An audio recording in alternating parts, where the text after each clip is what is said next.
రహస్యం. చంపానగరంలో పూర్వం ఒక సంపన్న బ్రాహ్మణ గృహస్థు ఉండేవాడు. అతనికి లేక లేక ఒక స్త్రీ శిశువు కలిగింది. ఆమె పేరు సుభద్రాంగి. ఆ శిశువుని గురించి జ్యోతిష్కులు 2 విషయాలు ఖచ్చితంగా చెప్పారు.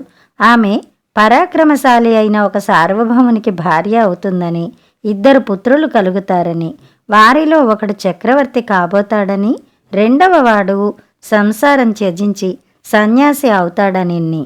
కూతురు పెరిగి పెద్దవుతున్న కొద్దీ బ్రాహ్మణ్ణి ఆశలు అతిశయించసాగినాయి. చూడగా ఆమె అతిలోక సౌందర్యవతి, సర్వలక్షణ సమన్విత. ఆమెకి యుక్త వయస్సు వచ్చేసరికి బ్రాహ్మణుడు తన ఉనికి చంపానగరం నుండి రాజధాని నగరమైన పాటలీపుత్రానికి మార్చాడు. అప్పుడు పాటలీపుత్రానికి ప్రభువు బిందుసారుడు. ఆయనకు ఎంతోమంది భార్యలున్నారు. అందరు భార్యలకు బిడ్డలు పుట్టారు. పట్టమహిషికి పుట్టిన పెద్ద కొడుకు పేరు సుషీముడు. పాటలీపుత్రం చేరుకున్న బ్రాహ్మడు ఒక రోజున తన కుమార్తెను రాజు దర్శనానికి తీసుకువెళ్ళి, ప్రభు, అన్ని విధాలా తగి ఉన్నటువంటి ఈ నా కూతురును ఏలికకు సమర్పించుకుంటున్నాను, రాణిగా స్వీకరించవలసింది అని కోరాడు. ఇందుకు రాజు సమ్మతించి ఆమెను అంతఃపురానికి పంపించాడు. తక్కిన రాణులతో పాటు సుభద్రాంగికి కూడా ఒక నివాస గృహం ప్రత్యేకించారే గాని సుభద్రాంగి అక్కడ చేరినప్పటి నుంచి అంతఃపురంలో కలకలం బయలుదేరింది. తక్కిన రాణులందరికీ ఈమె పైన అసూయ కలిగి రోజు వృద్ధి కాజొచ్చింది. వారందరూ కలిసి సుభద్రాంగి పైన రాజుకు రోత కలిగేటటువంటి పరిస్థితులెన్నో కల్పించారు. వారెన్ని చేసినా సుభద్రాంగి సుగుణాలకు సౌందర్యానికి మెచ్చుకుని రాజు ఆమెను కూడా తన భార్యగా చేసుకున్నాడు. బిందుసారుడికి సుభద్రాంగి వలన అశోకుడు, విగతశోకుడు అని 2 కొడుకులు పుట్టారు. కానీ పరిస్థితులు విషమించడం వల్ల క్రమంగా రాజుకు సుభద్రాంగి మీద, ఆమె కొడుకులిద్దరి మీద ఆపేక్ష తగ్గిపోజొచ్చింది. రాజుకు ఆపేక్ష తగ్గడంతో సుభద్రాంగికి, ఆమె కొడుకులకు కష్టపు రోజులు దాపురించినాయి. రాజుకు పింగళివత్సుడనే బౌద్ధ భిక్షువు పైన ఎంతో భక్తి. ఒక రోజున రాజు ఆయన్ను ఆహ్వానించి, ఉపాధ్యాయ, విశాలమైన నా సామ్రాజ్యాన్ని శాసించటానికి నా తర్వాత రాకుమారుల్లో ఎవరికి అర్హత, సమర్థత ఉన్నదో తెలుసుకోవాలి. ఇందుకోసం పరీక్ష పెట్టి ఎవరు అర్హులో మీరు నిర్ణయించాలి అన్నాడు. నగరానికి వెలుపల ఉద్యానవనంలోని సువర్ణ మండపం వద్ద రాజపుత్రులందరూ సమావేశం కావడానికి తగిన ఏర్పాట్లు జరిగాయి. రాజు వచ్చాడు, పింగళివత్సుడు వచ్చాడు. అందరూ చేరుకున్నారు. ఒక్క అశోకుడు మాత్రం అక్కడ కనపడలేదు. ఏమీ వానికి పిలుపు వెళ్ళనే లేదు. అక్కడ సుభద్రాంగి అశోకుని పిలిచి, నాయనా, రాజకుమారులందరూ పరీక్షకుగాను సువర్ణ మండపానికి వెళ్లారు. నువ్వు కూడా వెళ్ళడం భావ్యం కాదా అన్నది. అందుకు పిన్నవాడు, అమ్మా, నన్ను చూడడానికే నాన్నగారు అసహ్యపడతారు. అటువంటప్పుడు నేను వెళ్ళి ఆయన ఎదుట పడ్డం ఏం బావుంటుంది అని తన మనసులోని బాధ వెల్లడించాడు. ఏమైనా సరే వెళ్ళే తీరాలని తల్లి పట్టుపట్టింది. తల్లి మాటను జవదాటలేకపోయాడు అశోకుడు. పసివాడు బయలుదేరే ముందు తల్లి కొంచెం సాల్యాన్నం, పెరుగు మట్టి పాత్రలో పెట్టి కట్టి ఇచ్చింది. అశోకుడు పోతూ ఉండగా దారిలో మంత్రి కుమారుడైన రాధాగుప్తుడు ఎదురయ్యాడు. రాధాగుప్తుడు అశోకుని క్షేమం కోరినవాడు. నేస్తుడికి ఒక వాహనం సమకూర్చి సువర్ణ మండపంలో జరగబోయే పరీక్షకు అశోకుని కూడా పంపుదామని తాపత్రయపడ్డాడు. కాని ఎంత యత్నించినా మంచి వాహనం దొరికింది కాదు. చివరకు రాజుగారి ఏనుగుల శాలలో ఒక ముసలి ఏనుగు కనిపించగా దానిని అశోకునికి ఇచ్చి పరీక్షకు వెళ్ళమన్నాడు. అశోకుడు సువర్ణ మండపం చేరుకునేసరికి రాజకుమారులందరూ వారికి ఏర్పాటు అయిన ఉచితాసనాల్లో కూర్చుని ఉన్నారు. వారు కూర్చోగా ఒక్క చోటు కూడా లేదు. ఇది చూసి అశోకుడు నేల మీదనే కూర్చున్నాడు. అశోకుడు అక్కడికి రావడం గాని కూర్చోవడం గాని ఒక్కరూ గమనించనే లేదు. అందరూ పరీక్ష సందడిలో మునిగి ఉన్నారాయే. పరీక్ష సమయం వచ్చింది. పింగళివత్సుడు తన చుట్టూ కూర్చొని ఉన్న రాజకుమారుల ముఖాలన్నీ పరిశీలించి చూశాడు. అశోకుని ముఖంలో గోచరించినట్టుగా రాజలక్షణాలు మరెవ్వరి ముఖాలలోనూ కనపడలేదు. అయితే ఈ పిన్నవాని అందు రాజుకు అయిష్టతగా ఉంటున్న సంగతి ఉపాధ్యాయునికి ఎప్పుడో తెలుసు. నిజమైన ఈ ఉద్దేశం వెల్లడిస్తే రాజుకు కోపం వస్తుంది కనుక నేర్పుతో నిజం వెల్లడించవలసిన పరిస్థితి ఏర్పడింది పింగళివత్సుడికి.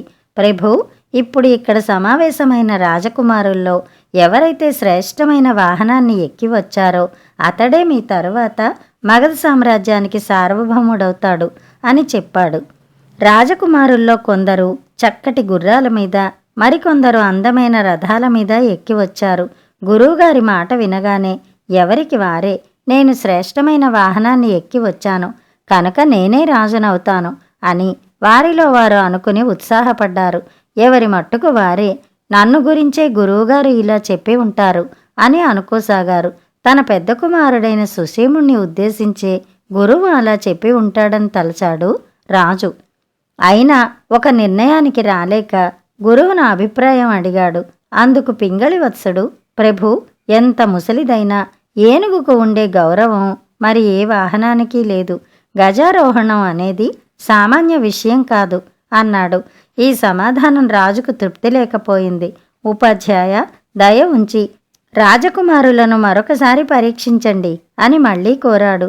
గురువు మళ్ళీ మునుపటి విషయాల్ని రెట్టించుతూ, మహారాజా, ఇక్కడకు వచ్చిన రాజకుమారులలో ఎవరి వాహనం, ఆసనం, భోజనం, పానీయం, భోజన పాత్ర శ్రేష్టమైనవో అతడే మీ తర్వాత సింహాసనం అధిష్ఠిస్తాడు, సందేహం లేదు అని అనేక విధాల నొక్కి చెప్పాడు.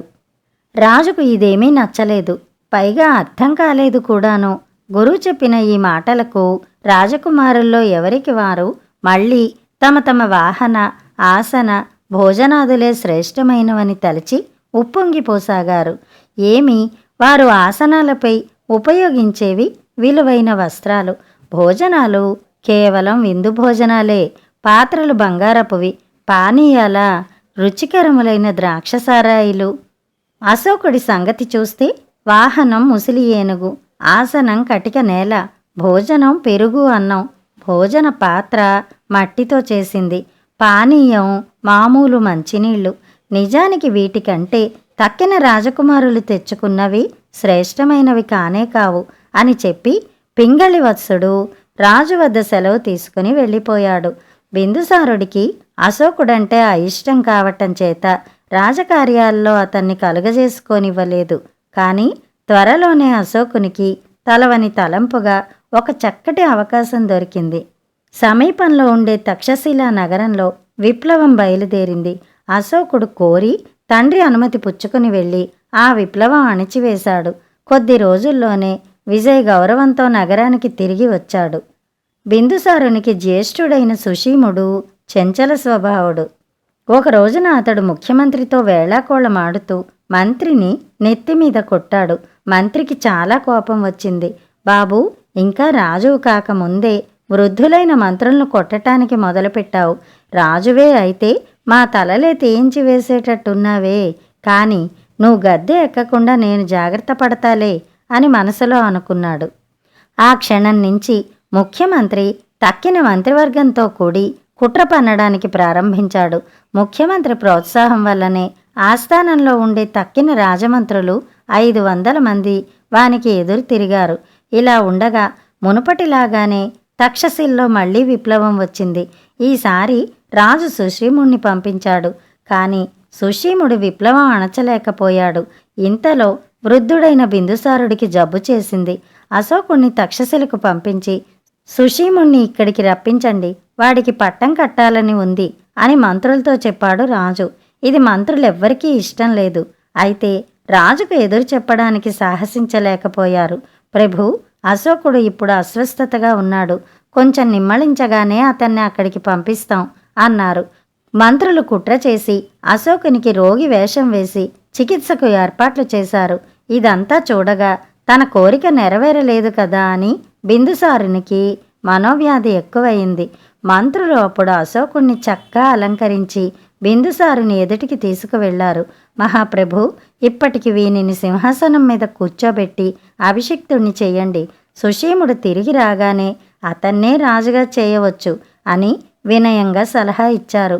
రాజుకు అవసాన కాలం సమీపించింది.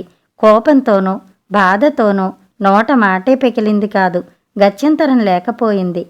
ఆయన చివరకు అప్రియపుత్రుడైన అశోకుని తల మీద తన చేతులతో తనే కిరీటం పెట్టవలసి వచ్చింది. కథ సమాప్తం. కథ కంచికి, మనం ఇంటికి.